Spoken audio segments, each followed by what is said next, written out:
ఇక్కడ మా ముస్లిం సోదరులు ఉన్నారు. రాయచోటి అనంగానే గుర్తొచ్చేది మా ముస్లిం సోదరులు. ఏ తమిళలో నేను ఒకటే మీ అందరినీ కోరుతున్నా, 50 సంవత్సరాలకి మీకు పింఛన్లు ఇచ్చే బాధ్యత మాదని మీ అందరికీ హామీ ఇస్తున్నా.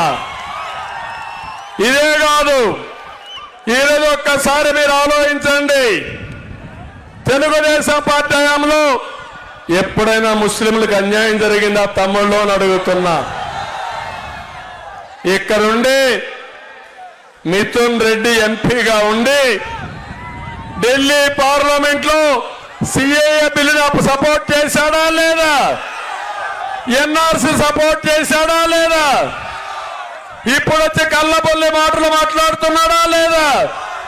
సపోర్ట్ చేసింది నువ్వు, బిల్లు పాస్ చేసింది నువ్వు. ఇప్పుడు వచ్చి ఇది వస్తే ఏదో అయిపోతుందని, ఆ బిల్లు వల్ల ఎవరికి నష్టం లేదు. అవునా కాదా తమ్ముళ్ళు అని అడుగుతున్నా.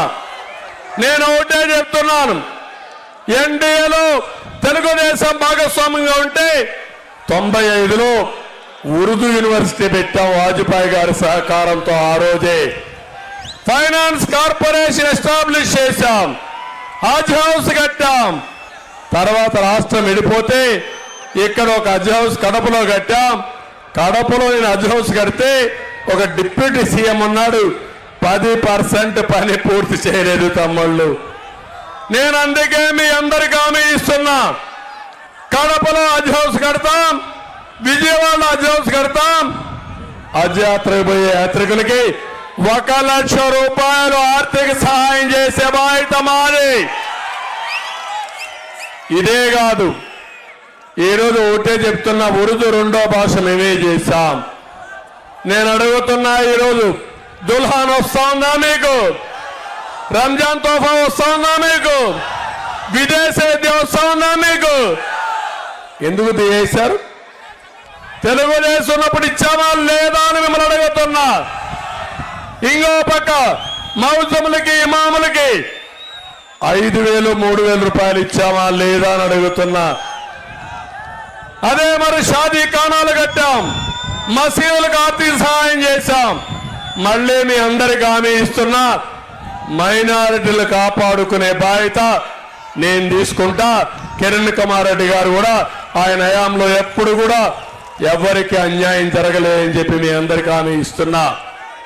ఇక్కడికి వచ్చినప్పుడు నేను ఒకటే మీ అందరికీ, నూర్ భాషా కార్పొరేషన్ పెట్టి 100 కోట్ల రూపాయలు కేటాయించే బాధ్యత మాది.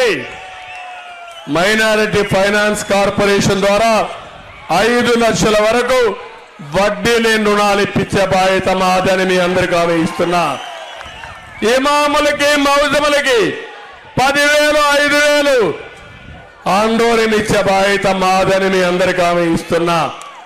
ఇదే కాదు, ఢిల్లీలో సుప్రీంకోర్టులో ఉంది, ఏవైతే 4% రిజర్వేషన్లు, మంచి అడ్వకేట్లు పెడతాం, మీ తరపున పోరాడతాం, మీ రిజర్వేషన్లు కాపాడతామని మీ అందరికీ హామీ ఇస్తున్నా. మేము మసీదులు కట్టించేవాళ్ళం. ఈ దుర్మార్గుడు మసీదులే కాదు, ముస్లింల్ని చంపేసే రకం ఈ యొక్క సైకో. అవునా కాదా అని అడుగుతున్నా. నేను అబ్దుల్ కలాంని ప్రెసిడెంట్ ఆఫ్ ఇండియాగా చేయడానికి కృషి చేసిన వ్యక్తిని జ్ఞాపకం ఉందా అని అందరికీ అడుగుతున్నా. మీరేం చేశారు? కర్నూలు నంద్యాలలో అబ్దుల్ సలాంని దొంగగా చిత్రీకరించి వేధించి 4 కుటుంబ సభ్యులుంటే 4 వెళ్ళి రైల్వే ట్రాక్ తల్లబెట్టి పిల్లలు భార్యతో సహా చనిపోయాడంటే ఈ ముఖ్యమంత్రికి సిగ్గుందా అని అడుగుతున్నా. ముస్లిం సోదరికి రక్షణ లేదు, ఎవరి ఆస్తికి రక్షణ లేదు.